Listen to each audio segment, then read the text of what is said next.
একবার পড়বেন কিয়ামত পর্যন্ত সওয়াব লেখা হবে। মিস করবেন না এটা। রাসূল প্রতিদিন সকালে কয়বার পড়তেন? সন্ধ্যায়, প্রত্যেক নামাজের পরে একবার। এত বিশাল দোয়া এটা, কোন নবী আলাইহিস সালামের কপালে এই দোয়া জোটে নেই। এই দোয়া হলো বিশ্বনবী মুহাম্মদ সাল্লাল্লাহু, মা জুয়াইরিয়ার বরকতে আমরা এই দোয়াটা পেয়েছি। মুসলিম শরীফের দোয়া। যেভাবে বান্দা বলেছে সেইভাবে লিখে রাখো, আমি আল্লাহ নিজে তার পুরস্কার দিয়ে দেব।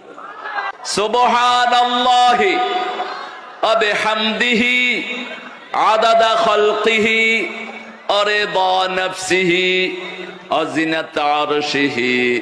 একবার পড়বেন কিয়ামত পর্যন্ত সওয়াব লেখা হবে। মিস করবেন না এটা। রাসূল প্রতিদিন সকালে কয়বার পড়তেন? সন্ধ্যায়, প্রত্যেক নামাজের পরে একবার। এত বিশাল দোয়া এটা, কোন নবী আলাইহিস সালামের কপালে এই দোয়া জোটে নেই। এই দোয়া হলো বিশ্বনবী মুহাম্মদ সাল্লাল্লাহু, মা জুয়াইরিয়ার বরকতে আমরা এই দোয়াটা পেয়েছি। মুসলিম শরীফের দোয়া। যেভাবে বান্দা বলেছে সেইভাবে লিখে রাখো, আমি আল্লাহ নিজে তার পুরস্কার দিয়ে দেব। সুবহানাল্লাহি ওয়া বিহামদিহি আদাদা খালকিহি ওয়া রিদা নাফসিহি ওয়া জিনাত আরশিহি।